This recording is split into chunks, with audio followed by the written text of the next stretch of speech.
Brought to you by Vidalia Onions. Celebrate the sweet life.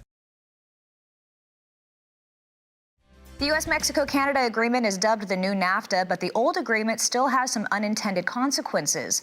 SoutheastProduceWeekly.com's Chip Carter tells us about one ag sector hanging in the balance. For more than 20 years, U.S. and Mexican tomato growers have been battling it out over pricing and fair markets. Finally, the U.S. is calling it quits. After 2 decades, the Commerce Department recently withdrew from the tomato suspension agreement that has at least propped up markets to some degree. What comes next? Nobody knows. We have gone as an industry in Florida, a tomato industry, of almost 300 growers with about 60,000 planted acres of tomatoes to today there's less than 30,000 acres of planted tomatoes with only about 25 or 30 growers left. 300 at one time, pre-NAFTA, down to 25 or 30. You say to yourself, how did that happen? What happened for that to take place? The tomato suspension agreement is an agreement with our U.S. Department of Commerce and the Mexican growers. The domestic industry is not a party to it, and it was put in place to prevent dumping. That's why these suspension agreements are put in place. Supposed to structure them as to eliminate the dumping and the injury that was occurring to that domestic industry. The agreement that was structured with a lot of flaws and a lot of loopholes. And the reason it wasn't renewed is the domestic industry had had enough with bad agreements.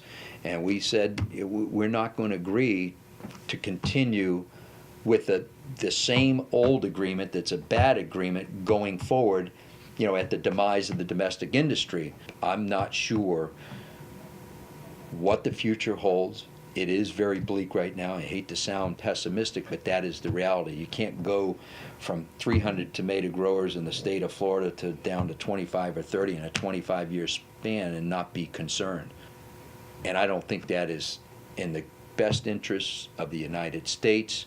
And a lot of it has been caused by the unfair competition and what is going on in our industry because of Mexico.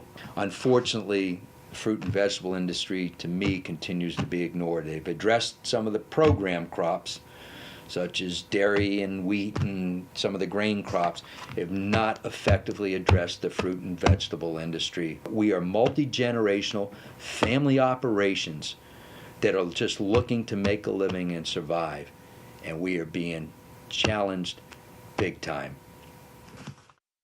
Florida farmers produce by far the most domestic tomatoes. You would think they would be in the driver's seat when it comes to this situation. Clearly, they don't know any more than anybody else. In Ruskin, Florida, I'm Chip Carter from SoutheastProduceWeekly.com, reporting for RFD-TV. Thank you, Chip. Now, Mexican growers have filed a lawsuit seeking an injunction in the U.S. Court of International Trade against the Commerce Department's termination of the suspension agreement. The case is now expected to be heard on June 16th.